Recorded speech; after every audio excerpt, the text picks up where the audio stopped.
Leitura do livro Curso de Iniciação à Espiritualidade, de acordo com os ensinamentos de Meixo Sama, Minoru Nakahashi. Continuação da 10ª aula. Fim da Era da Noite. No campo da medicina divina, também faz muita falta um ambiente em que todos se sintam confortáveis e livres quando estiverem passando por uma purificação. Infelizmente, no mundo comum, o que vemos são pessoas que não concordam com o método de eliminação de toxinas através do jori. Torcem para que a cura não ocorra e para que o Mamerito tome os medicamentos usualmente receitados. Muitos se incomodam e ficam insistindo para que o membro entre no seu grupo. O mesmo ocorre em relação à alimentação e à escolha de ambientes que o adepto opte por frequentar, ou mesmo sua opção por valorizar a espiritualidade. Tudo é motivo de oposição. A sociedade não gosta de quem não se enquadra em seu padrão, apesar de ser considerada uma coitada fora da realidade. A pessoa que abraçar esses princípios certamente viverá muito mais feliz e conseguirá realizar o sonho do mundo ideal. Por isso, acredito ser urgente formar esse projeto. A construção do reino do céu na terra não é plano do homem, nem mesmo de Meixo Sama. Ele somente descobriu a vontade de Deus e iniciou sua realização. Estamos vivendo num momento em que o Criador está atuando fortemente nesta dimensão. Por isso, se nos inclinarmos para concretizar algo nesse sentido, tudo favorecerá. As coisas transcorrerão bem e de forma surpreendente. Tal fenômeno nunca aconteceu na história do mundo. Tanto no Ocidente como no Oriente, houve casos de pessoas de boa vontade que iniciaram uma comunidade ideal, mas não obtiveram sucesso. Desta vez é possível, mas devemos mudar radicalmente nossa mente na direção a esse movimento da nova era. Meixo Sama nos deu um exemplo. Construía sem parar pequenos modelos do reino do céu na terra. Quando acabava uma obra, rapidamente iniciava outra, para mostrar no formato material como seria a atmosfera do mundo ideal a todos os que visitassem esses locais. Com esse objetivo, trabalhou sem parar, e sempre que o questionavam sobre os recursos para as obras, ele só respondia que para as coisas de Deus nunca falta nada, apesar de que não sobra também. Ensinou com essas palavras qual será a base da economia do mundo no futuro. Com isso, podemos aprender que aqueles que se empenharem na construção do reino de Deus na terra nunca passarão por dificuldades materiais e os recursos aparecerão na justa medida. Esse é o alicerce da economia divina. No mundo atual, porém, tudo está invertido. Aqui no templo nós experimentamos diversas vezes essas ocorrências prodigiosas. Como o plano de Deus está progredindo incessantemente, nós acompanhamos essa evolução também, nos empenhando na construção de locais onde os homens possam maravilhar-se com a obra divina. Para isso, tudo que é preciso aparece. No mundo corporativo, por exemplo, as empresas, quando planejam construir algum empreendimento, levantam capital e, caso os recursos financeiros não sejam suficientes, fazem empréstimos. Esse é o procedimento normal. As obras que fazem parte do plano de Deus, contudo, são completamente diferentes, pois o que o Criador quer se realiza. Tudo que for necessário. Os recursos financeiros e humanos aparecem. O que ele não deseja não se concretiza e não adianta insistir. Desse modo, quando nos comprometemos com a obra divina, não podemos ficar esperando ter as condições para iniciar um projeto, senão nunca acontece.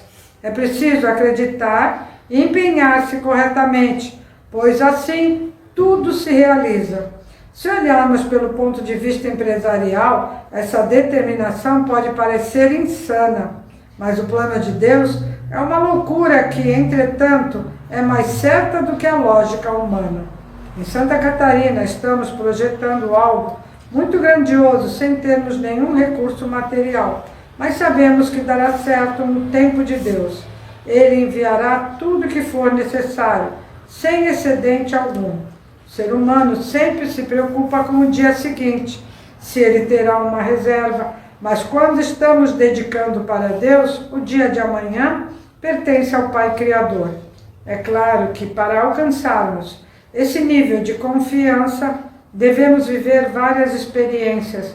Conforme as passamos, gradualmente vamos adquirindo a firmeza e a certeza de que Ele é poderoso e está nos ajudando para além de nossas expectativas. Todavia, é preciso ter a decisão inicial de concretizar o que foi planejado, aconteça o que acontecer. Além do mais, não é certo contar com a ajuda de terceiros, pois isso gera insegurança. Caso eles desistam inesperadamente, como ficará a obra? Isso não pode acontecer. Por isso, a atitude mais correta é definir por si mesmo e, munido de firme decisão, iniciar os preparativos. Se aparecer alguém que queira ajudar, deixe participar, mas sabendo que o único com quem poderá contar é o Pai Celestial. Essa é a grande experiência de fé.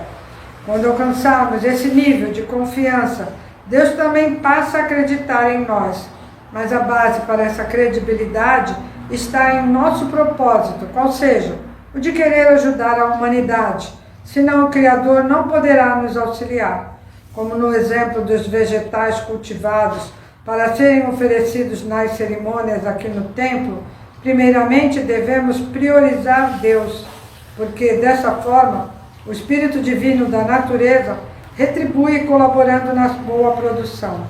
Depois o objetivo deve ser o de distribuir o restante dessa produção para a comunidade. Se surgir o pensamento de querer alimentar exclusivamente a própria família com produtos tão saborosos, bonitos e livres de venenos, esse desejo mesquinho colocará tudo a perder. O cultivo de flores deve obedecer à mesma regra. Como é possível oferecer no altar flores tão contaminadas por agrotóxicos? É preciso saber que as plantas ornamentais recebem mais defensivos do que os produtos alimentícios, pois estes são ingeridos por todos e isso exige um certo controle.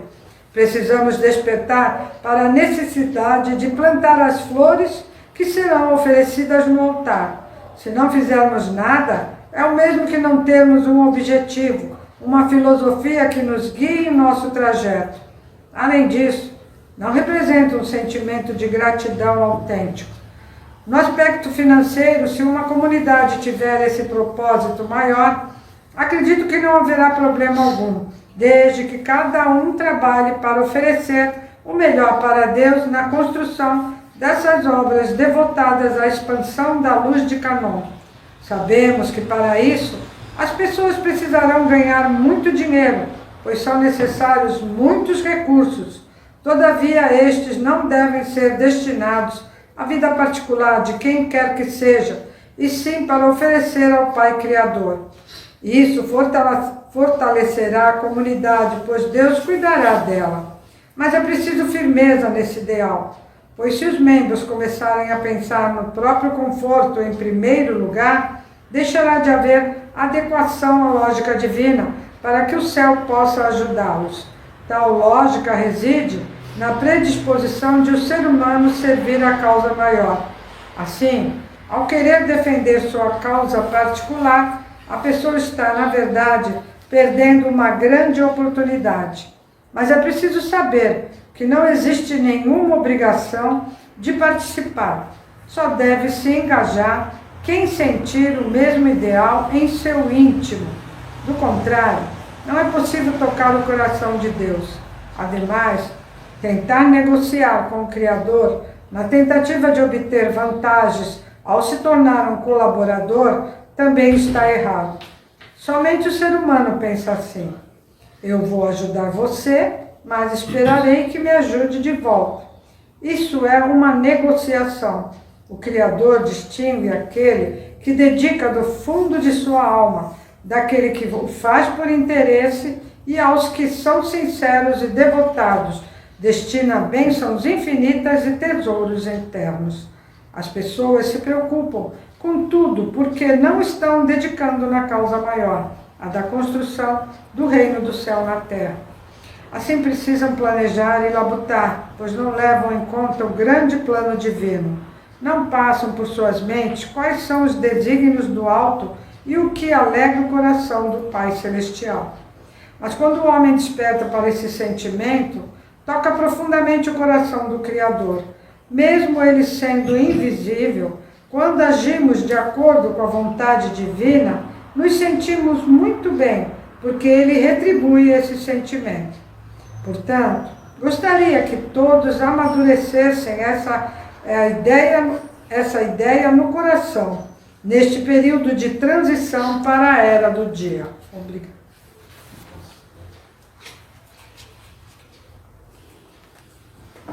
Obrigada, a presença de todos, e uma boa noite.